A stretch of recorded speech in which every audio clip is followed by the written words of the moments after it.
Hello students, today's topic is development of management course. जो आज जो ये टॉपिक है इससे पहले लेक्चर में यही पढ़ा था डेवलपमेंट ऑफ मैनेजमेंट कोर्स, लेकिन इसके अंदर हमने पढ़ा था कंट्रीब्यूशन ऑफ एफडब्ल्यू। सॉरी, इससे पहले लेक्चर में जो हमने डिस्कस किया था कंट्रीब्यूशन ऑफ हेनरी फ्योल। ठीक है, आज जो हम डिस्कस करेंगे वो करेंगे कंट्रीब्यूशन ऑफ एफडब्ल्यू टेलर। इसके ऊपर हम डिस्कस करेंगे कंट्रीब्यूशन ऑफ एफडब्ल्यू टेलर। तो इसमें क्या था कि जो हमने पहले हेनरी फ्योल्स के ऊपर डिस्कस किया था तो उसे हमने फादर ऑफ मैनेजमेंट कहा था। साथ के साथ हमने कहा था कि उनका मेन फोकस जो था वो एडमिनिस्ट्रेटिव मैनेजमेंट के ऊपर ज्यादा मेन फोकस था। इसके अलावा हमने उनके जो 14 प्रिंसिपल्स थे उनके बारे में हमने डिस्कस किया, जो 14 प्रिंसिपल ऑफ हेनरी फ्योल्स थे। अब जो हम डिस्कस करेंगे वो करेंगे कंट्रीब्यूशन ऑफ एफडब्ल्यू टेलर।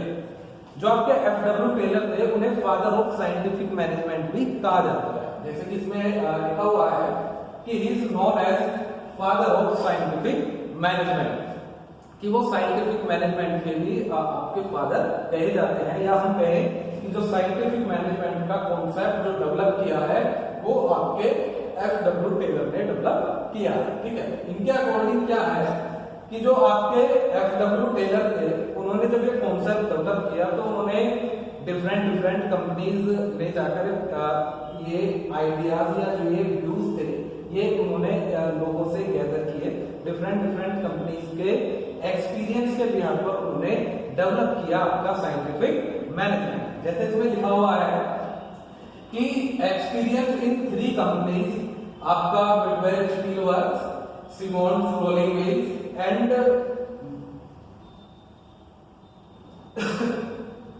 ठीक है एंड बैथलेम स्टील कॉर्पोरेशन।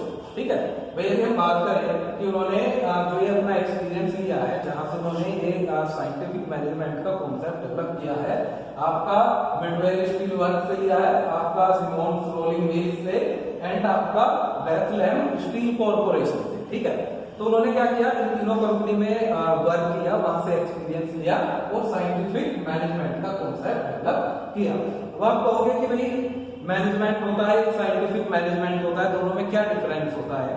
यदि हम बात करें तो जो साइंटिफिक मैनेजमेंट होता है वो आप ये कह दो कि मैनेजमेंट को आगे एक्सटेंड किया गया है, या मैनेजमेंट को यदि हम प्रॉपर वे में चीजों को मैनेज करके चलते हैं तो हम उसे साइंटिफिक मैनेजमेंट कहते हैं। हम कैसे कहते हैं कि भाई सपोज करो क्लासरूम में 50 स्टूडेंट क्लास के अंदर आए और मुझे उनका मैनेजमेंट करना है। मैंने 50 स्टूडेंट्स क्लास के अंदर बैठा दिया, क्या किया मैंने, उन लोगों का वहां पर मैनेजमेंट कर दिया। ठीक है, लेकिन साइंटिफिक मैनेजमेंट क्या कहता है कि जब मैं उन 50 स्टूडेंट्स को वहां पर मैनेज करूंगा, साइंटिफिक मैनेजमेंट क्या कहता है कि जब मैं उन 50 स्टूडेंट्स को वहां पर मैनेज करके चलूंगा तो मैं वहां पर क्या करूंगा, या तो उन्हें भाई बॉयज इधर गर्ल्स इधर करके बैठाऊंगा, ठीक है, या उन्हें उनके हाइट के अकॉर्डिंग बैठाऊंगा कि भाई जो सबसे छोटे हैं वो आगे बैठे, उससे पीछे उससे पीछे। तो वो क्या होता है, वो एक तरीके का साइंटिफिक मैनेजमेंट होता है।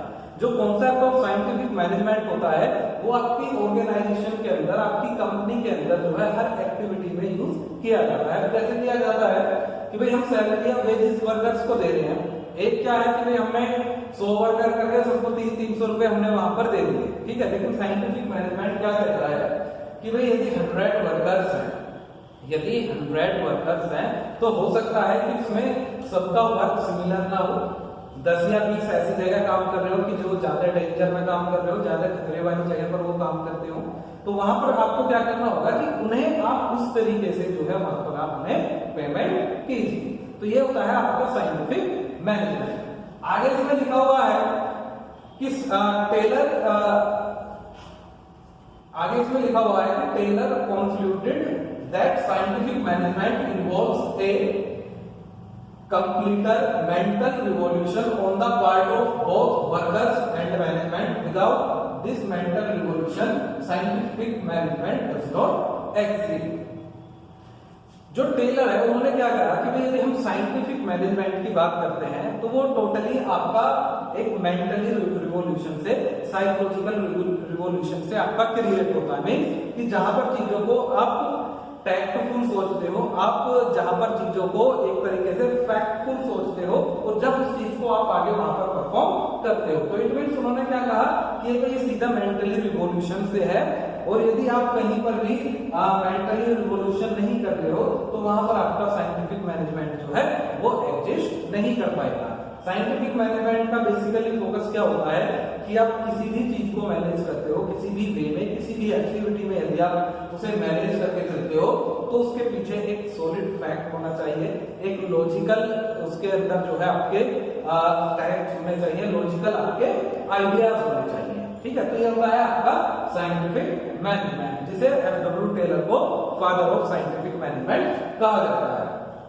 इसके बाद है आपके कि 5 principles of management scientific management propounded by Taylor या प्रोपाउंडेड बाय एफ.डब्ल्यू. टेलर। जो एफ.डब्ल्यू. टेलर है उन्होंने आपके 5 प्रिंसिपल्स दिए हैं साइंटिफिक मैनेजमेंट के, जिसमें उन्होंने पहला प्रिंसिपल दिया है science not rule of thumb. क्या दिया है उन्होंने? Science not rule of thumb. इसका मतलब क्या होता है कि जब हम साइंटिफिक मैनेजमेंट की बात करते हैं तो वो साइंटिफिकली जो है या वो साइंटिफिकली चीजें आपकी प्रूव होनी वहां पर चाहिए। ठीक है, इसमें लिखा हुआ है रूल ऑफ थंब। क्या कहता है रूल ऑफ थंब का मतलब क्या होता है कि rule of thumb method should be substituted by method developed through scientific analysis of work. आगे इसमें लिखा हुआ है कि rule of thumb means decision taken by manager as per their personal judgement. उनका मेन फोकस क्या है कि भाई नो रूल ऑफ थंब होना चाहिए कि जो मैनेजर है वो कोई भी यदि डिसीजन लेता है तो वो अपने पर्सनली बिहाफ पर उस डिसीजन को ना ले। वो क्या करे कि जो भी डिसीजन वो लेगा तो वो डिसीजन उसका एक लॉजिकल होना चाहिए, आपके फैक्ट्स के बेसिस पर होना चाहिए। सेकंड है इसमें जो उन्होंने सेकंड प्रिंसिपल दिया harmony not Discord. Harmony not Discord का मतलब क्या होता है कि भाई जितने भी वर्कर्स हैं या जितने भी एम्प्लॉइज हैं वर्क कर रहे हैं उनके बीच में हार्मोनी रिलेशनशिप मेंटेन होनी चाहिए। हार्मोनी रिलेशनशिप का मतलब क्या होता है कि उनके बीच में जो है आपकी बेटर रिलेशनशिप जो है उनके बीच में आपकी होनी चाहिए, बेटर कोऑर्डिनेशन होना चाहिए। ये नहीं होना चाहिए कि भाई उनके बीच में प्रॉपर कोऑर्डिनेशन ही नहीं है, तो उससे नुकसान क्या होगा, ना तो वो ऑर्गेनाइजेशन के लिए बेनिफिशियल होगा और ना ही वो आपके लिए बेनिफिशियल होगा वहां पर। थर्ड जो उन्होंने दिया है कि भाई मेंटल रिवॉल्यूशन। मेंटल रिवॉल्यूशन का मतलब क्या होता है कि उन्होंने कहा है कि भाई जो भी वर्कर्स हैं, ठीक है, जो भी एम्प्लॉइज हैं वो मेंटली प्रिपेयर होने चाहिए, मेंटली स्ट्रांग होने चाहिए किसी भी वर्क को परफॉर्म करने के लिए। ठीक है, जब तक आप भी समझते हो कि यदि आज की बात करें तो हम बेसिकली किन चीजों के ऊपर फोकस कर रहे हैं, हम बेसिकली नए नए इनोवेशंस, नए नए रिवॉल्यूशन के ऊपर फोकस करते हैं कि भाई हम कुछ ना कुछ ऐसा करें जो नया आए और उसे हटकर आए, कोई आइडिया ऐसा आए और उसे अलग आए और उसे यूनिक आए। वो पॉसिबल किसके थ्रू है? आपके मेंटली रिवॉल्यूशन के थ्रू। तो एफ.डब्ल्यू. टेलर क्या कहते थे कि भाई आप मेंटली रिवॉल्यूट हो, आप मेंटली वहां पर स्ट्रॉन्ग होने चाहिए। ठीक है, नेक्स्ट जो इसमें पॉइंट है कॉर्पोरेशन नॉट इंडिविजुअलिज्म। उन्होंने नेक्स्ट क्या दिया है कि भाई आपके अंदर कॉर्पोरेशन हो, आपका कोऑपरेशन हो, नो कॉर्पोरेशन नॉट इंडिविजुअलिज्म। यदि ऑर्गेनाइजेशन के अंदर बहुत सारे लोग काम कर रहे हैं तो आपस में उनके बीच में प्रॉपर कोऑपरेशन होना चाहिए, एक दूसरे की सब हेल्प करें। ठीक है, share their ideas and views with each other, एक दूसरे के साथ अपने आइडियाज और जो व्यूज होते हैं वो उन्हें शेयर करें। साथ के साथ नो इंडिविजुअलिज्म, मैं नहीं होना चाहिए वहां पर। इंडिविजुअलिज्म का मतलब क्या होता है? केवल मैं। यदि आप केवल अपने आप को ही रखकर ऑर्गेनाइजेशन के अंदर सोचोगे तो इट मीन्स क्या होगा कि आप सही से वहां पर काम नहीं कर रहे हो। तो हमें सबका कोऑपरेशन करके चलना चाहिए, क्योंकि सब हमारे साथ वर्क कर रहे हैं, तो हमें सबका कोऑपरेशन वहां पर लेके चलना चाहिए। नेक्स्ट जो आपका पॉइंट है वो है आपका development of each and every person to his और हर ग्रेटेस्ट एफिशिएंसी एंड प्रोस्पेरिटी। उनका नेक्स्ट जो मेन पॉइंट था, प्रिंसिपल था, उन्होंने क्या कहा कि भाई ऑर्गेनाइजेशन के अंदर जितने भी एम्प्लॉइज काम कर रहे हैं, चाहे वो आपके टॉप लेवल पर हो, चाहे मिडिल लेवल पर हो, चाहे लोअर लेवल पर हो, ठीक है। तो उसमें क्या है कि सबका टाइम टू टाइम डेवलपमेंट होना चाहिए, जिससे कि क्या टाइम टू टाइम उन्हें डेवलप करोगे, टाइम टू टाइम उन्हें ट्रेन करोगे, तो उनके अंदर एक दो तीन चीजें उनके अंदर आएंगी। एक तो ग्रेटेस्ट एफिशिएंसी उनके अंदर आएगी, वर्क करने की एफिशिएंसी आएगी, साथ के साथ प्रोस्पेरिटी आएगी आपके ऑर्गेनाइजेशन के अंदर, साथ के साथ आपकी जो ऑर्गेनाइजेशन है वो वहां पर आपकी स्ट्रॉन्ग होगी, मजबूत होगी। तो उन्होंने क्या कहा है कि भाई हमारे जितने भी एम्प्लॉइज हैं सबका हमें इक्वली जो है उन्हें ट्रीट करके इक्वली उनका हमें डेवलपमेंट करना चाहिए। इसके बाद है कि भाई आपके elements and tools of scientific management. Elements and tools of scientific management आपका क्या कहता है कि सेपरेशन ऑफ, इसमें फर्स्ट जो है separation of planning and doing. Separation of planning and doing, planning और जो आप उस प्लानिंग को कैसे करोगे उन्हें सेपरेट रखिए। प्लानिंग मैंने बना ली, अब जब आप उस प्लानिंग को कैसे फुलफिल करोगे, कैसा पूरा करोगे, तो आप उसका अलग से एक लेआउट बना के रखिए, आप उसका एक अलग से वहां पर फ्रेमवर्क बना के रखिए। नेक्स्ट है आपका फंक्शनल फोरमैनशिप। फंक्शनल फोरमैनशिप का मतलब क्या होता है कि ऑर्गेनाइजेशन है, 100 क्लर्क्स वहां पर काम कर रहे हैं, तो जो 100 क्लर्क्स वहां पर काम करते हैं तो हमें उन्हें किस तरीके से करना चाहिए कि भाई 5 ही अकाउंट में बैठे हैं, 5 ही मैनुअली रिपोर्ट कर रहे हैं, 5 ये रिपोर्ट कर रहे हैं, 10 ये काम कर रहे हैं, तो उन्हें हमें क्या करना चाहिए, जो आपकी फोरमैनशिप होती है, जो आपके फोरमैन्स होते हैं, हमें उन्हें इस तरीके से जो है वहां पर उन्हें डिसेंट्रलाइज करना होता है। नेक्स्ट पॉइंट है आपका जॉब एनालिसिस। नेक्स्ट पॉइंट क्या है आपका जॉब एनालिसिस। इसमें लिखा हुआ है कि it is undertaken to find out the best way of doing things. The best way of doing a job is one of require the least movement, consequently less time and cost. जब हम job analysis की बात करते हैं तो वहां पर जब हम जॉब एनालिसिस करते हैं लोगों की, ठीक है, तो वहां पर हमें 2-3 चीजें कंसीडर करके चलनी चाहिए कि आप जो भी जॉब एनालिसिस करते हो वो एक तो टाइम सेविंग होनी चाहिए और एक आपकी कॉस्ट रिडक्शन होनी चाहिए। कोई ऐसी एनालिसिस मत करो जिससे कि वहां पर टाइम भी बढ़े और साथ ही साथ जो है जो आपकी ऑर्गेनाइजेशन है उसकी कॉस्ट भी वहां पर इंक्रीज हो। उसके बाद है आपका स्टैंडर्डाइजेशन।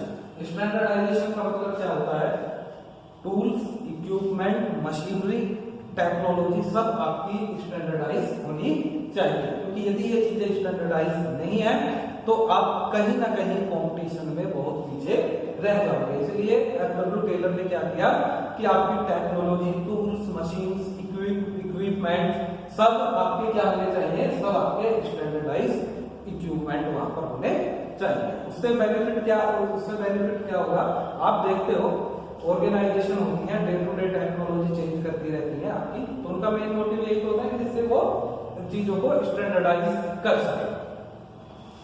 इसके बाद जो आपका आता है वो आता है scientific selection and training of workers. जब हम वर्कर्स या एम्प्लॉइज को सिलेक्ट करते हैं या उन्हें ट्रेन करते हैं तो वो साइंटिफिकली वे में होनी चाहिए। मैंने पहले ही बताया था साइंटिफिक वर्ड क्या होता है कि जहां पर चीजें properly, effectively, efficiently, logically, factful और टैक्टफुल चीजें होती हैं उसे आप साइंटिफिक कहते हो। तो जो भी हम चाहे वर्कर्स हो कोई भी हो, जिसकी हम जो भी ट्रेनिंग वगैरह जो भी उन्हें सिलेक्शन करते हैं, ट्रेन करते हैं, वो हमारा साइंटिफिकली होना चाहिए। लास्ट पॉइंट है इसमें आपका फाइनेंशियल इंसेंटिव। लास्ट पॉइंट क्या है, फाइनेंशियल इंसेंटिव का मतलब क्या होता है कि वर्कर्स हैं, एम्प्लॉइज हैं, काम कर रहे हैं, एक्स्ट्रा ऑर्डिनरी वो वर्क कर रहे हैं, अपनी परफॉर्मेंस से ज्यादा अपने परफॉर्म वो आपको करके दे रहे हैं, तो आपको उन्हें टाइम टू टाइम उनका प्रमोशन आपको करना चाहिए, टाइम टू टाइम आपको उन्हें इंसेंटिव देना चाहिए, टाइम टू टाइम आपको उन्हें बोनस प्रोवाइड करना चाहिए। यदि आप कोई अपनी तरफ से बहुत अच्छा वर्क कर रहा है, उससे वो सारी चीजें आप उसके वर्क करने के अगेंस्ट आप उसे इंसेंटिव दे रहे हो, उसे आप प्रमोशन दे रहे हो, उसे आप बोनस दे रहे हो, तो उससे क्या होगा कि उसका वर्किंग लेवल या एंथुसियाज्म लेवल जो है उसका और ज्यादा इंक्रीज वहां पर हो जाएगा।